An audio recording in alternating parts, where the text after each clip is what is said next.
J'ai acheté un maillot du PSG 16 € chez un fournisseur chinois. Et je vais te dire ce que j'en pense. Vous êtes nombreux à me demander ce que je pense de la contrefaçon et nombreux à penser que ouais, de toute manière c'est le même maillot, c'est fait de la même usine. Alors que pas du tout.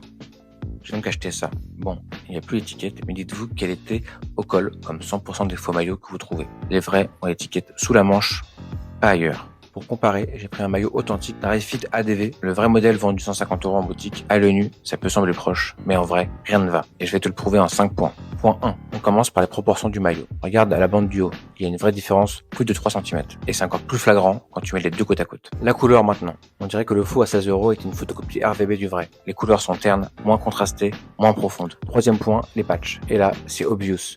La Starball est beaucoup plus marquée, les détails sont exagérés, on sent que c'est une copie poussive. Quatrième détail, le détail match.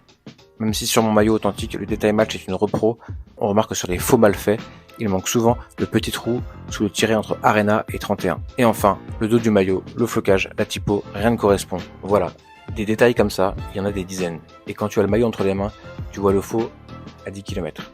Et encore, je parle pas du numéro de série, de la taille et du tissu. Par exemple, mon faux maillot est un XXL et il est plus petit que le vrai XL. Avant de terminer, je vais être totalement transparent. Cette vidéo a un seul but, prévenir, éduquer, transmettre.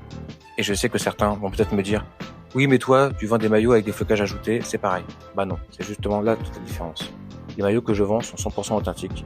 Et quand il y a un flocage ajouté, ce qu'on appelle un refloqué ou aftermarket reprint sur mon site, je le précise toujours très clairement. C'est écrit dans l'annonce, noir sur blanc, et c'est noté aussi sur l'étiquette que je colle moi-même. Et pour finir, j'ai avec sincérité que je comprends totalement ceux qui n'ont pas les moyens de s'acheter un maillot à 150 €. Aucun souci avec ça. Mais quand on trompe des gens qui n'y connaissent rien, qu'on normalise ça dans certaines boutiques ou sur le dos de joueurs pro, là non. J'espère vraiment que cette vidéo t'a été utile, qu'elle t'a aidé à repérer les vraies différences et surtout qu'elle t'aidera à ne plus jamais te faire avoir. Si tu as appris un truc, fais tourner.